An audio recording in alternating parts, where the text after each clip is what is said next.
Bueno, Per- te saludo y para nosotros también es un gusto poder dialogar contigo.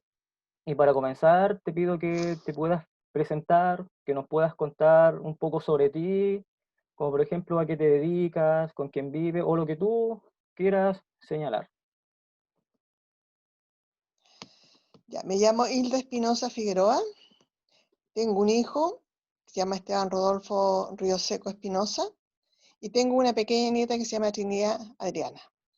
Bueno, yo estoy participando en todo lo que es denuncia de derechos humanos desde el enero de 1975, cuando hacen desaparecer a mi compañero Carlos Río Seco. Empecé una búsqueda en forma individual, recorriendo Santiago, Valparaíso, porque él se fue de Concepción cuando Seguridad llegó a Valparaíso. Eh, Nos dimos cuenta con el tiempo que las denuncias personales, acciones personales, no tenían mayor peso. Mm. Y así nos constituimos en la agrupación de familias de detenidos desaparecidos de Concepción, que eso fue después de la huelga larga de fines de mayo, que se hizo a nivel nacional. En la parroquia universitaria se forma la agrupación. Eso ya del año 78, así que llevamos hartos años en el camino, denunciando de distintas formas. Ese ha sido mi quehacer primordial, digamos, la denuncia, pero aparte uno tiene que vivir o sobrevivir, así que me he dedicado a trabajar en distintas cosas. Y eso me llevó a estudiar psicología, que no pude terminar por problemas personales, con la enfermedad de mi padre, pero seguí con la psicología transpersonal. Hoy día trabajo en eso haciendo terapias. Estoy hoy día confinada con la pandemia, haciendo terapias a nivel online. Resultan tan demotivas como presenciales. Mi especialidad es la terapia regresiva reconstructiva. Mm. Estoy siempre rodeada de dolor, de penas, tratando que las personas tomen conciencia de sus emociones y sanen. Y eso lo hago desde la perspectiva personal. A mí me costó mucho sanar. La pérdida de un ser querido, cuando tú no encuentras su cuerpo, no sabes identidad de quién lo detuvo, nada, te produce un dolor inmenso que no lo puedes sobrellevar muy fácilmente. Además, cuando tienes un hijo pequeño de 3 años, ¿cómo le explicas que el padre no vuelve más? Esa fue la tarea más difícil que me tocó hacer. Cometí graves errores que los reconozco porque me quedé callada hasta que mi hijo, un profesor me dice, lleve a su hijo a un psicólogo o a un profesional porque él sabe. Mm. Efectivamente, él con toda su pequeñez de primero básico, no tenía 6 años todavía, él se daba cuenta por qué la mamá se desaparecía, iba a Santiago, no lo llevaba, si antes viajábamos a ver al papá, por qué ahora no podíamos ir juntos a ver al papá, o sea, una infinidad de cosas. Y conversando con él lo entendió como niño, pero costó mucho asumir, y a eso agradezco a mi padre y a mi hermano y a mis suegros que ayudaron que este niño tirara para arriba. Porque aparte de su personalidad, que él es muy reservado, esto lo hizo más reservado todavía, y ha costado mucho que él asuma su dolor. Él lo relató hace pocos días que él lo asumió por el Día del Padre. Primera reacción fue en primero básico que rompe un trabajo para el Día del Padre, por eso el profesor me llama, y después ya más grande dijo, yo tengo que ir a sanar esta historia con mi padre, y se fue solo al Memorial de Santiago. No quiso que yo lo acompañara, era su proceso, y lo malo es que uno siempre dentro de sus procesos siempre habla del papá en el lado bueno. Sí. No todos tenemos lados buenos, Mm. tenemos lados A y B. Y ya cuando Esteban fallece su abuela paterna, que era primogénito de los nietos, entonces completaba regalón, hijo de un hijo mayor también, eh, a mí se me ocurre la idea de convocar a una reunión, una especie de conversatorio, pero en la casa, con los amigos de él. Junté amigos estudiantes de la carrera de odontología, compañeros del MIR, compañeros de los Tres Chanchitos, y no sé si tú alguna vez has escuchado Sí. eso, que fueron los primeros pasos, una integrante del MIR, del cual Caldo era integrante. Bueno, y amigos de la vida, del colegio, y gente que lo conocía, primos, para que le hablaran el otro lado del papá él. Yo Mm. creo que eso él formando la figura de su padre de los dos lados, Mm. porque uno, la familia trató de callar para no herirlo, para que no sufriera, pensando que lo hacía bien, pero no lo hacíamos tan bien. Sí. Entonces ahí le formé las dos caras del papá.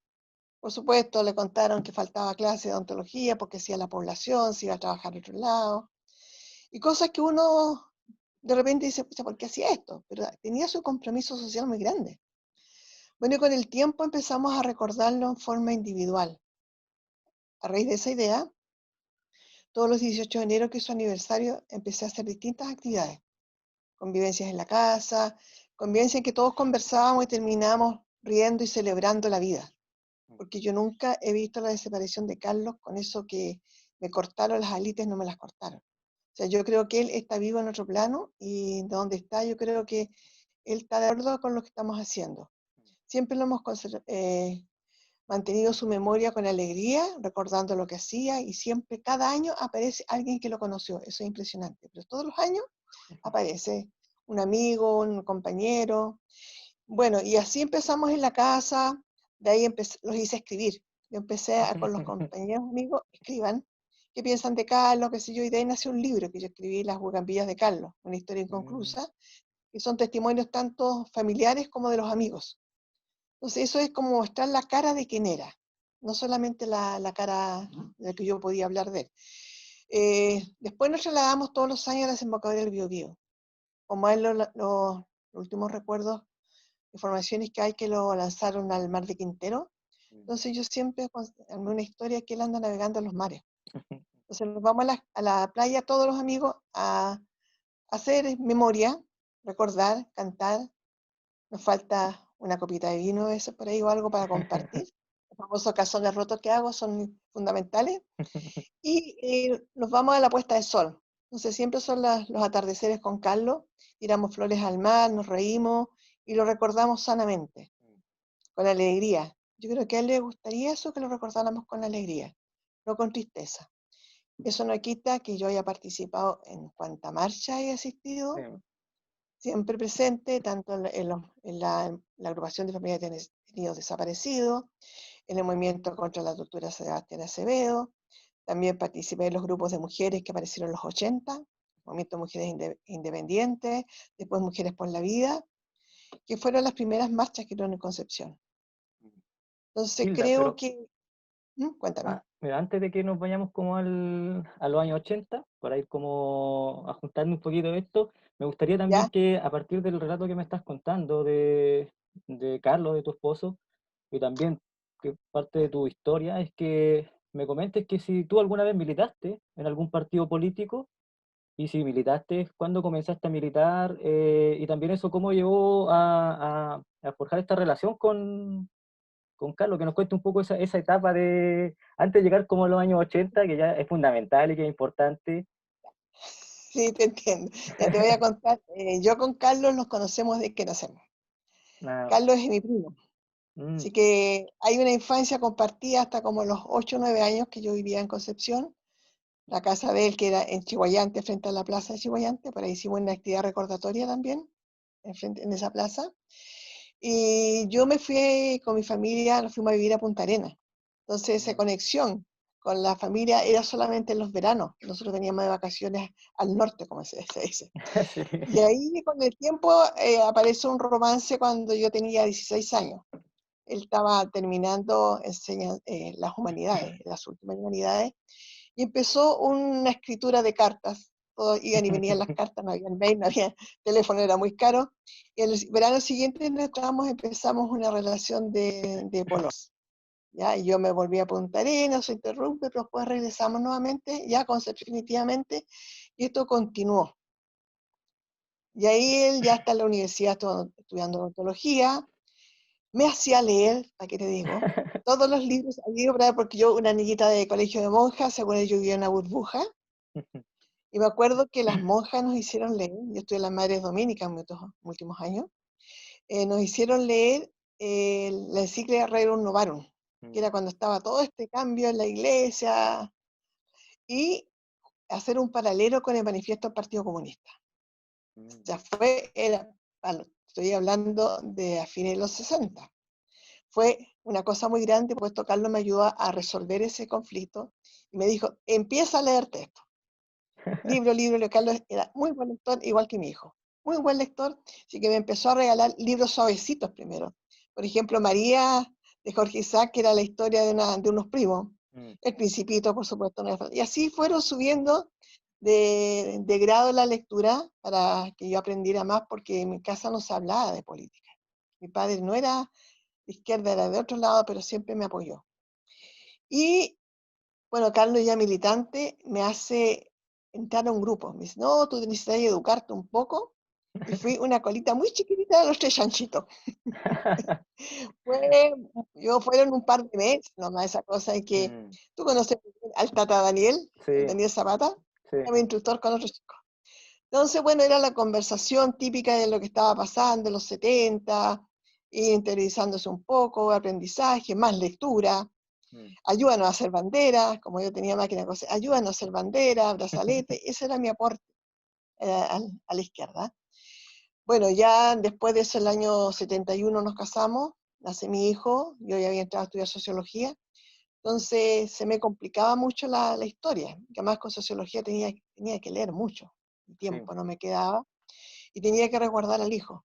Esa era mi gran misión desde que él nació. Él estaba en la parte política, en la parte que él le interesaba, pero yo tenía que resguardar el futuro, que era nuestro hijo. mm, Tenía que protegerlo de cualquier situación que hubiera, porque Carlos siempre pensó, y me lo conversó muchas veces, que sabía que en este país iba a haber un golpe militar. mm, Siempre lo presintieron, yo creo que con todas las cosas que ellos veían, leían, me decía, tienes que estar preparado para cualquier circunstancia, cualquier problema que pueda existir, y teníamos una clave de comunicación si alguien me decía algo. mm, O sea, mira tal cosa, si no te dicen mi nombre de esta forma, no es el mensaje que yo mande. Porque era pesado, o sea, el ambiente, por más que estábamos a finales del gobierno de Allende, la cosa estaba muy pesada, y yo me recuerdo todos esos momentos ingratos que nos llegaron. Para que te digo, tengo grabado el golpe militar en mi cabeza. mm, Esa noche Carlos nos llegó a la casa y yo presentí lo peor. mm. Pero ya ahí se va a la clandestinidad, y después a Santiago, todo este cuento, y yo empecé mis viajes de visita esporádicamente a Santiago a verlo. Y después continuaron con su búsqueda. Bueno, aparece el momento que las cartas un día se interrumpen. Las cartas eran por bus, ya no eran por avión como antes, eran por turbus. eh, por- no era turbus, me acuerdo cómo era, pero era del sur. Intersur quizás. Y las cartas nos llegaron una semana, no hubo respuesta, y yo viajé a Santiago, porque tenía un presentimiento. Y era, bueno, fui a presa, y estas cartas no las había dado, así que presenté mi carnet y todas las cosas me las devolvieron. Y eso para mí era la respuesta, que a Carlos le había pasado algo. Venía mi cumpleaños y a los 3 días el cumpleaños de él. Mm, Y si Carlos no me mandaba alguna señal de vida para mi cumpleaños, que ya se me confirmaba plenamente que no estaba. mm. Empiezo a buscarlo en Santiago, porque estaba en Santiago y él vivía a la vuelta del Comité Pro Paz Chile, en calle Cami. Y ahí estaba a 2 cuadras. Un día me dijo, si algún día me pasa algo a mí, tú tienes que venir acá. O sea, había que seguir las instrucciones que Sí. me habían dado. Y ahí traté de contactarme con un amigo de él que era de Concepción. Y yo lo he ido a buscar a una fábrica, antes sabía dónde trabaja y fui. Es un gran historiador hoy día en este momento, Garcés. Ah, Él era compañero de Carlos, Mario al Garcés. que él le había enseñado. Sí, él le había enseñado, así que me busqué con él. Y él me dijo, déjame unos días para investigar, que a ver qué pasa. Y bueno, la confirmación llegó que nadie sabía de él. Y estando en el Comité Pro Paz, me encuentro con una compañera de colegio Punta Arenas, ¿ya? También es un gran personaje Silvia Vera, porque después estuvo casada con este Ah, periodista que mataron. mm. ¿Ya? Entonces ella primero estuvo casada con uno del grupo de los 8 que pertenecía a Carlos García. Y bueno, nos reconocemos, nos saludamos y nos explicamos qué pasa, y ella vive en Viña. Entonces me dice, oye, yo entre las cosas que he escuchado de gente que en Viña hay uno con apellido algo como Ríos. Entonces, bueno, Ríos era Sumar, estaba la Sonia Ríos también, que desapareció junto con Carlos, que es de Concepción. Entonces había que partir a Valparaíso. Yo no había pisado nunca Valparaíso. Así que un cuñado me acompañó, fuimos al Paraíso, me acuerdo de la casa del comité, para una escalera así que no terminaba nunca, era impresionante. Y llegando ahí, empezando, eso lo hicimos todos los familiares cuando andábamos buscando antecedentes.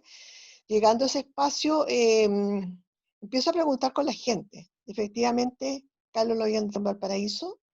Y ahí se sabe que el 18 de enero hay una reada y después tomaron al Mique y toda esa gente que fue sumándose, de lo cual la realidad eran como 50 personas del BID de Valparaíso, Valparaíso y Viña y los alrededores, de los cuales quedan 8 detenidos desaparecidos. En eso está Carlos Ríos Seco Espinosa, Sonia Ríos Pacheco de Concepción, Iván Ibarra Córdoba, que también estudiaba en Concepción. Y el resto eran de otra zona de la quinta región. Y empiezan los trámites. Primeros recursos de amparo, viaje a Valparaíso, se hace el primer recurso de amparo masivo en Valparaíso. 40, 50 personas, y después ya se empieza a separar por los 8, que lo hizo don Guillermo Cable, que fue el que abrió el camino jurídico allá. Lamentablemente falleció muy pronto ese caballero. Después siguió Laura Soto, la abogada Laura Soto. Y fueron búsquedas, informaciones, viajar a Santiago nuevamente con todas las familiares, hablar con el ministro de la Corte Suprema, Izaguirre.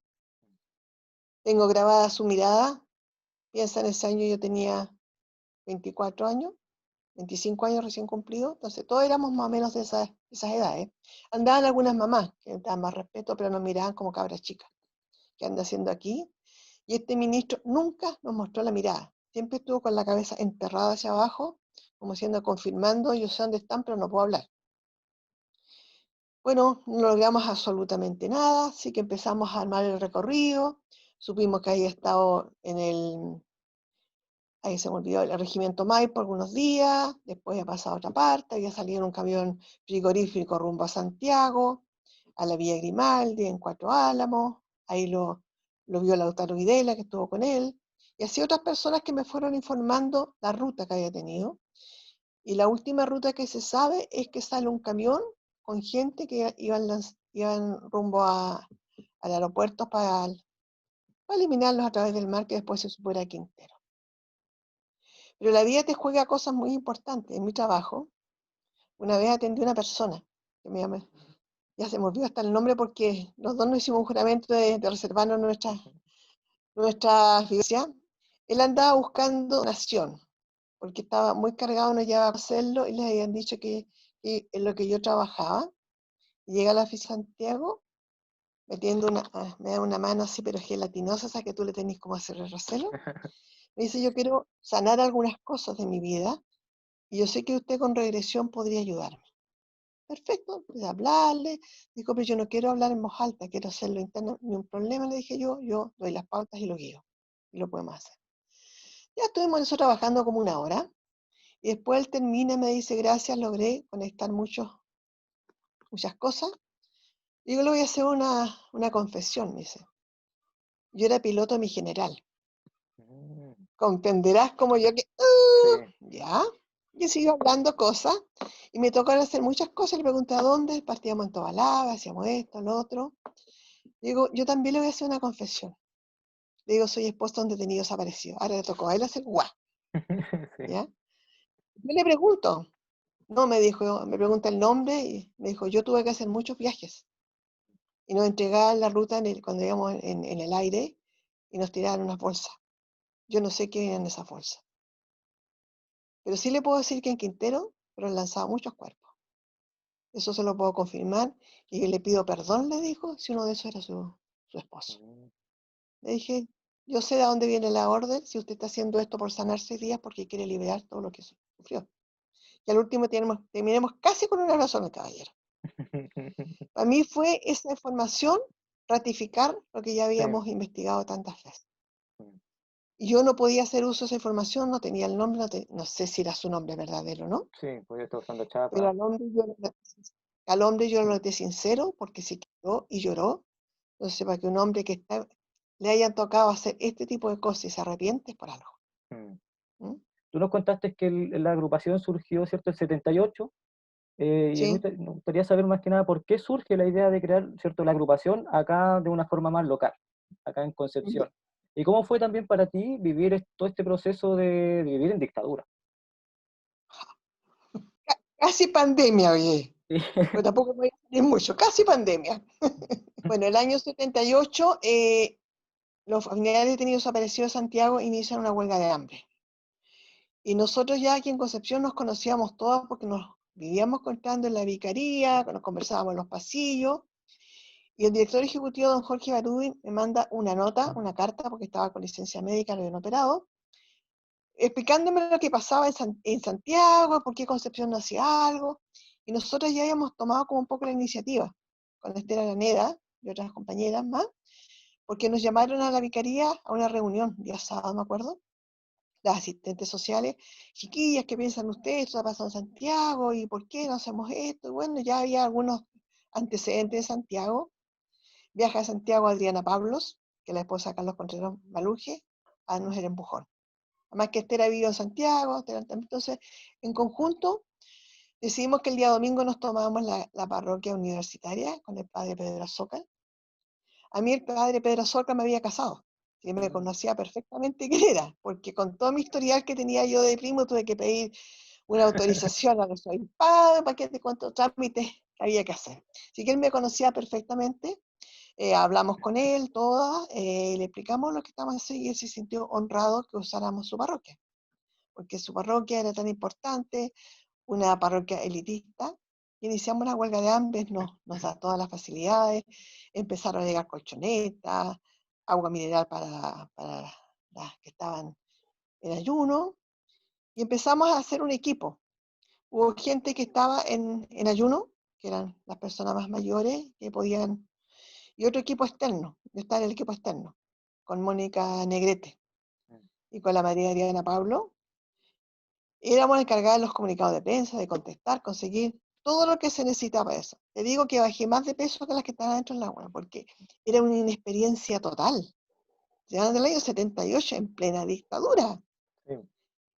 Todas estas mujeres ahí ayunando, perdón si se me va algún nombre, la Gloria Urra, la Sara Hidalgo, la Islantina Alegría, la Chelita Peña, la Esteta en ayuno, ay, ¿cómo se llama la mamá? La María Frede, la mamá de María Frede, no me acuerdo el apellido de ella, la María Medina, me queda en otra que murió, que era de Lota, uy, se me fue, pero para que te digo, me queda en el tintero, han pasado más de 40 años, de repente ya, y ahí estuvimos, llegó una solidaridad enorme de todas partes del mundo, los telegramas del extranjero llovían, entonces todos había que coordinar, cuidar la salud de las compañeras.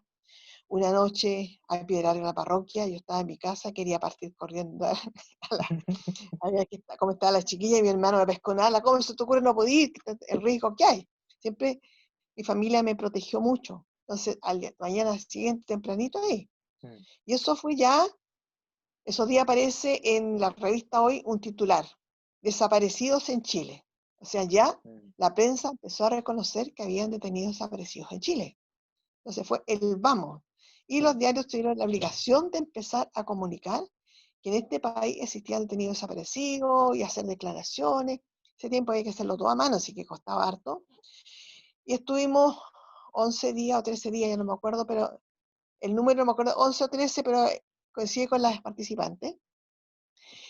Y se levantó la huelga con el compromiso que hace el ministro Fernández, junto con la iglesia, de levantar un procedimiento y hacer las denuncias correspondientes que la iglesia presente. O sea, la iglesia empezó a recopilar todos los datos y aparecen los libros donde están.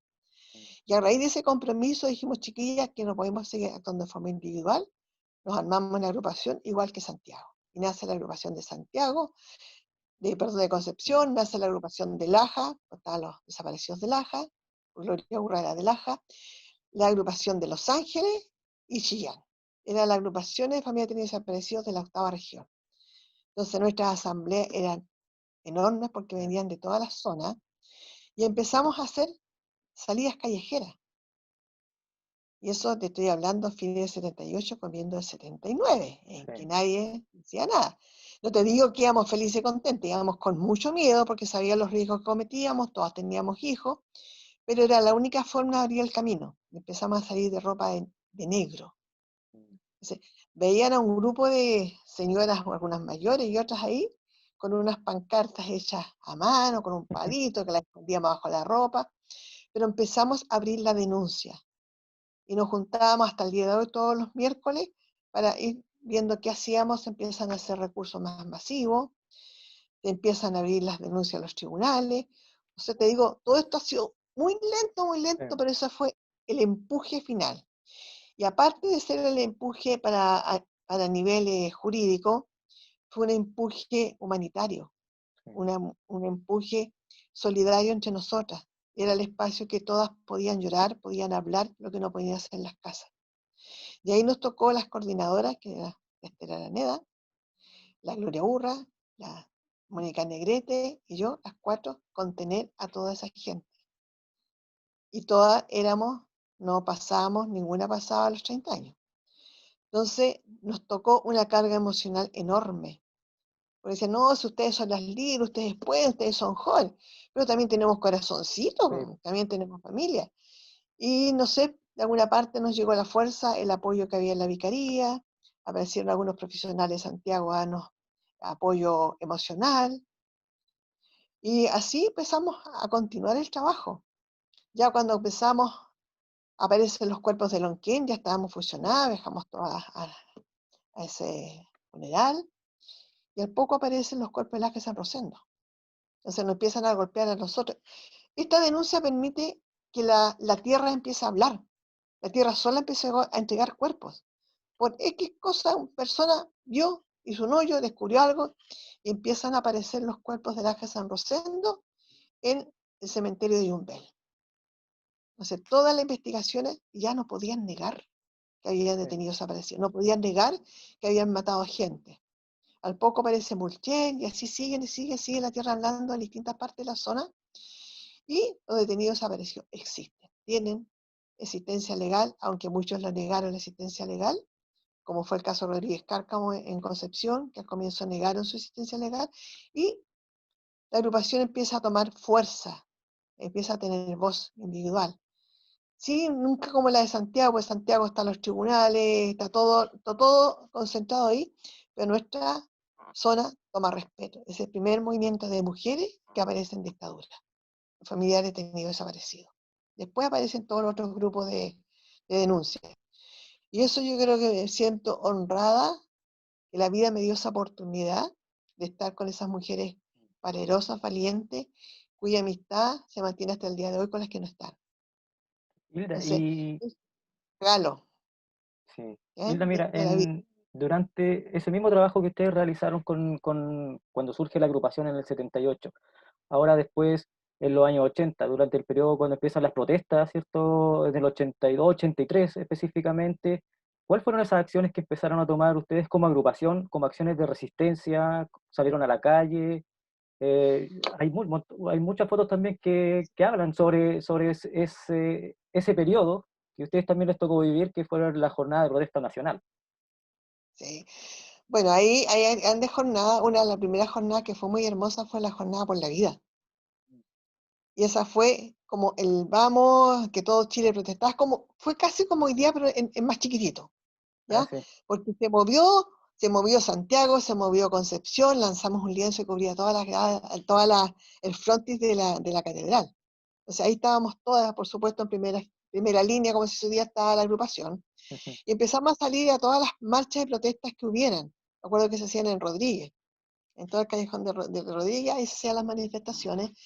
Pero también empiezan a aparecer los amores políticos de mucha gente, de querer decir, oye chiquilla, qué sé yo, podemos hacer esto, ponerlo allá.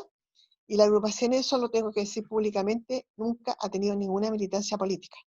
Mm. Nunca ha permitido que nadie utilice el nombre de los familiares, aunque cada familiar era distinto partido. Por la agrupación, los partidos políticos quedan afuera. Nuestra identidad es por todos, no por un grupo. Entonces empezó esa comidilla de querer muchas veces conquistando y nosotros preferíamos ir solas con nuestros pequeños lienzos que hacíamos y íbamos solas y nuestra denuncia siguió siendo la pancarta, la fuerza. Mm. Y conectarte con la gente que andaba en el paseo peatonal, hacer misas, hacíamos muchas misas, liturgia, y eso también atraía a la gente, porque había que despedir a los compañeros que se habían aparecido, entonces había que conseguir financiamiento para todo lo que teníamos que hacer, porque la gente venía de zona. ¿Cómo conseguíamos? Aparecieron los mates criollos, los curantos, lecturas de poemas, muchas cosas que a lo mejor suenan raras por la resistencia, pero es una forma de resistencia y de sobrevivir. Sí. Y hemos sobrevivido 42 años, 43 años con la agrupación. Entonces somos viejitas ya, no somos las chiquillas de 20 años. Y se nos han ido tantas compañeras, por ejemplo, la que te decía de que formaron la agrupación, también me acordé de la Vinda Silva, que era de Lota, ella los traía pan de Lota todo el tiempo cuando tenía las reuniones. Y ella también sufrió mucho. La Julita Aguilera, que falleció el año pasado, justo cuando había el levantamiento, parece toda la Julita ese día murió. Entonces fue a ayudar desde el cielo. Y así otras compañeras que todas quedaban en el camino. Y ese dolor de no poder saber qué ocurrió con tu familiar, yo lo viví a través de mi suegra. Mi suegra se agarró un cáncer, pero sí que fue consumiéndola lentamente. Ella nunca participó ni hizo nada porque mi familia era de otra línea y ella hacía las cositas medias por Sí, lo bajo. Y hablaba de la vicaría, qué sé yo. Y yo tomé la bandera. Entonces ahí aparece todo el daño de los familiares. Empiezan a aparecer las secuelas, los cánceres. Entonces dentro de la agrupación, la mayoría de la gente que ha padecido de cáncer. mm, Cáncer es el dolor, la pena, la angustia no vivida, no expresada. Y la atención y el apoyo psicológico no era tanto como para ayudar a sanar todas esas heridas. Entonces, la única forma que nosotros veíamos de sanarnos es saber que estamos haciendo algo, era salir a la calle. Y sigue siendo hoy día hasta eso. sí. Hoy día en casa nos sentimos frustrados que no podemos salir. Entonces, yo salí desde marzo que no salía, salí ahora a votar y no salió más.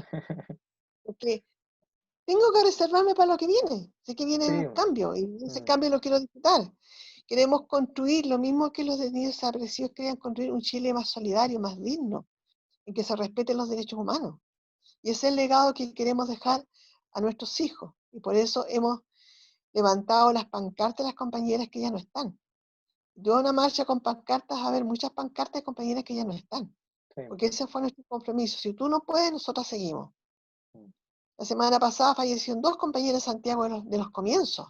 mm, Entonces, estamos en la etapa del relevo, de que sí. nuestros hijos puedan tomar la bandera, porque la resistencia, esto va a seguir, hasta que no haya una claridad, no haya una justicia, no haya, digamos, este dolor no siga de saber en qué lugar está. Porque todo duelo tiene que tener un círculo de cerrarlo, y ese círculo como familiares no hemos podido cerrarlo. Y frente a cada noticia que hay, esa herida como está, se vuelve a sangrar. Y eso es lo que nosotros queremos terminar, sanar nuestro país. Y todo lo que está ocurriendo hoy día es sanar nuestro país. Y a No propósito de queremos eso, más Hilda, detenidos desaparecidos. ¿Mm? a propósito de eso, del contexto ya más actual, ¿piensas que la resistencia política es necesaria hoy en día? ¿Y cómo podríamos resistir ante lo que nos está sucediendo en el contexto actual? La resistencia es muy importante. Si no hay resistencia, nos van a volver a pisotear, eso lo tenemos claro. Y la resistencia hay que, más que nada, ser unitarios.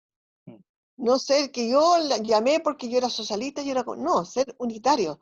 Yo creo que las jornadas del año pasado demostraron eso, que la unidad es lo que tiene fuerza. La única forma que podemos cambiar lo que estamos viviendo con este gobierno tan nefasto, tan dictatorial, porque no se diferencia del gobierno anterior que tuvimos en dictadura, es demostrar que tenemos fuerza. Y yo creo que el apruebo lo demostró. Era tan lindo ver la cantidad de gente que andaba votando. Mi comuna fue la que sacó mayor María Penco. Me hizo feliz. Entonces, era tan la cantidad de gente que andaba y estaban todos diciendo, yo quiero un cambio para mis hijos. Y ver que la gente joven fue a votar, para mí eso me llenaba de orgullo. sí. Porque es el trabajo que se estaba haciendo por años, chiquillos, aunque ustedes crean, el único que cambia esto es el voto. Lo dijo Salvador Allende en sus últimos discursos. Entonces, escuchemos a los líderes que hemos tenido grandes líderes de este país, escuchemos lo que ellos nos han entregado. Y ese es el camino a seguir. Por eso la agrupación siempre está en la calle, aunque a veces diga, ya están estas viejas locas de nuevo. Somos 3, 4, 5, pero somos las que estamos quedando. Pero seguimos haciendo conciencia, porque yo no quiero que mi nieta o todas las nietas de nuestra agrupación vuelvan a vivir lo mismo. Queremos que los hijos de este país tenga derecho a una educación como era durante la Unidad Popular, gratis, que puedas estudiar tú gratis. Se gastan plata en mantener regimiento, en comprar camiones para destruir al pueblo. ¿Y por qué no hay estudios gratis? Porque no hay salud gratis, que lo que debería existir en este país es lo que nosotros hemos trabajado hoy día. Y siento, yo no participé en las marchas de la AFP, lo digo públicamente, porque no me da el cuero para partir en todas las cosas, Sí, pero pienso que la agrupación y todos estos grupos sociales que trabajaron lograron ese 10% y vamos a lograr el otro 10%, porque ha sido la lucha social unitaria lo que ha permitido este avance en este país. Y no nos podemos ir para las casas, mm, tenemos que luchar. Hoy día estamos luchando a través de las redes sociales, pero hay que buscar el mecanismo, seguir denunciando para que tengamos un día más digno. mm. Ese es mi legado. Yo creo que todo esto que se hace es un granito de arena que nos va a llevar a tener un presidente que valga la pena, que sea lo que nosotros queremos, lo digamos nosotros. Sí. Hilda, mira, y a propósito también de esta coordinadora que surge el año pasado, ¿cierto? A partir del contexto que comenzamos a vivir del 18 de octubre, eh, todas las agrupaciones que venían trabajando, agrupaciones tanto de los años 80 o fines de los 70, como la agrupación de familiares de niños desaparecidos, más algunas agrupaciones que también son más, quizás por así decirlo, actuales, todas convergen en lo que ahora se llamó la Coordinadora de Organizaciones de Derechos Humanos y Memoria de la provincia de Concepción, ¿cierto? Y ahí te pregunto, ¿qué te llevó a Mira, participar en la coordinadora y si consideras necesario que exista esta coordinadora hoy en día en este contexto? yo considero que existe. En los años 70 también teníamos una especie de coordinadora de las mujeres, que nos coordinamos todos los grupos femeninos y es lo que creó fuerza para el plebiscito de los 80, todas esas cosas fueron los grupos de mujeres. Y que ahora sean de derechos humanos, yo creo que es muy importante ir todos por el mismo camino, porque hacemos fuerza. Individual no pasamos desapercibidos, pero porque si somos un grupo masivo, estamos mostrando, tenemos fuerza. Y yo creo que es válido. Nosotros tuvimos en febrero una reunión nacional de familiares detenidos desaparecidos, las agrupaciones en Valparaíso, el recuento anual. Nosotros contamos esta coordinadora, no nos creían. Ya no les puedo creer que sí, logramos esta coordinadora y hemos logrado muchas cosas con ella, hemos logrado denuncias en conjunto y yo creo que se vio para el levantamiento, pues después en octubre andábamos como coordinadoras y éramos muchos. Entonces yo creo que todo lo que se haga que sea unitario es válido. Y la denuncia en la calle, en todas partes se debe hacer. Porque tú no puedes permitir que nadie te atropelle. Si en tu casa te castiga, retan injustamente, tú puedes reclamar. Si mamá, esto no es justo. Y si él es presidente, él cree que está haciéndolo bien, no, pues el pueblo está diciendo que no lo está haciendo bien, lo está haciendo pésimo. Todos lo están haciendo pésimo. Nunca en un país, en nuestro país, se había robado tanto como hoy día. Y para cosas tan fundamentales no hay plata. Pero para esas cosas de millones que se han robado, no hay plata. Todas las víctimas tienen una pensión que hoy día casi es irrisoria. Y muchos no las han conseguido, porque buscan los 4 argumentos para no darla. Entonces nosotros vemos a nuestras viejitas que muchas veces no tienen salud, no tienen nada. Porque ahí tienen que hacer la cola tan larga como la que así como cualquier persona.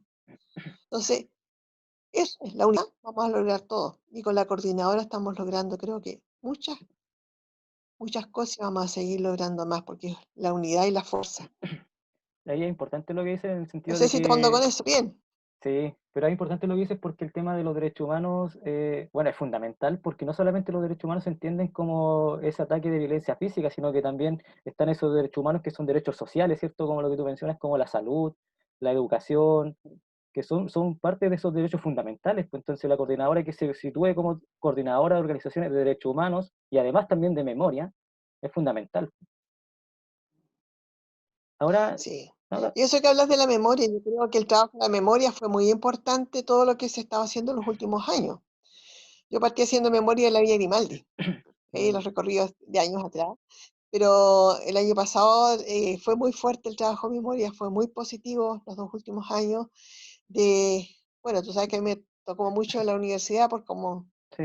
fui exonerada a la Universidad de Concepción, me tocó con los grupos, y la experiencia con los cabros me llena de orgullo. Que se llegan esos grupos de psicología, de historia, de servicio Mm. social, cuando llegaron los chiquillos de Talcahuano, de Lechegoyen, inquietos saber historia, inquietos saber qué pasó, ver de historia viviente, porque nosotros somos historia viviente, que podemos transmitir directamente lo que pasó. Entonces, con la atención que te escuchan, con la atención que te hacen preguntas, es que quieren aprender. Y esa es la esperanza del Chile. Que esos pequeños chiquillos, que uno que escuchó, se llevaron una cartilla con fotos, con rostros de detenidos desaparecidos o de cualquier otro, de ejecutados políticos, están diciendo, oye, esto ocurrió en nuestro país, no ocurrió en Argentina, en Bolivia, en Perú, sino que ocurrió en Chile. Y estos estudiantes que están aquí, estas fotos, estudiaron en esta universidad. Entonces, eso es hacer memoria muy importante. También está lo que se hacía ir al morro, ir a los memoriales. Entonces, toda ruta de memoria que estamos sembrando, es sembrar en la juventud. Sí, La juventud está recibiendo. sí. Miralda, para ir cerrando ya, esta es una última pregunta, igual quizás puede ser un poco compleja, pero ¿cómo te imaginas el futuro de Chile en términos como políticos? A propósito incluso de la mismo de la prueba. Mira, yo tengo esperanza que en esto es todo. Las caras que están apareciendo, las nuevas que estoy largo, enorme, y están despertando. Entonces Mm, esa frase Chile despertó es muy válida.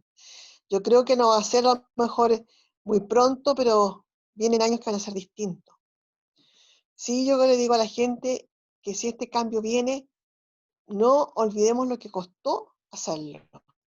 mm, Quedemos en las casas, no nos aprovechemos de lo que otros conquistan. Esto es lucha social para todos, a los que tienen plata, a los que no tienen, a los que están cesantes. Hoy día la cantidad de cesantes es enorme. Entonces, si logramos un cambio, respetémoslo, cuidemos lo que estamos construyendo. Otros países lo han logrado hacer y nosotros podemos hacerlo. mm. Así que echémosle para adelante, sigamos caminando juntos y vamos a poder lograr un cambio. Trata de eso. Esa es la tarea y Sí. espero estar aquí para verlo, porque ya todos estamos muy cansados, pero yo quiero verlo, por eso me estoy cuidando en pandemia, porque quiero estar en ese día como el domingo, que gane ir a la plaza a celebrar, que gane estar en la Plaza de la Dignidad, pero tenemos que seguirnos cuidando porque lo que viene es hermoso, es Sí, grande, y eso lo vamos a tener que valorar y cuidarlo mucho. sí, mira. Muchas gracias, Hilda. Te agradecemos haber accedido a conversar con nosotros y para nosotros es muy importante poder Primero que sea. difundir, sí, sí, para nosotros es importante poder difundir tu experiencia en términos de resistencia política y porque son caminos de lucha que debemos conocer para proyectar un futuro distinto como lo planteabas tú ahora al final de este conversatorio. Así que te agradecemos mucho haber participado.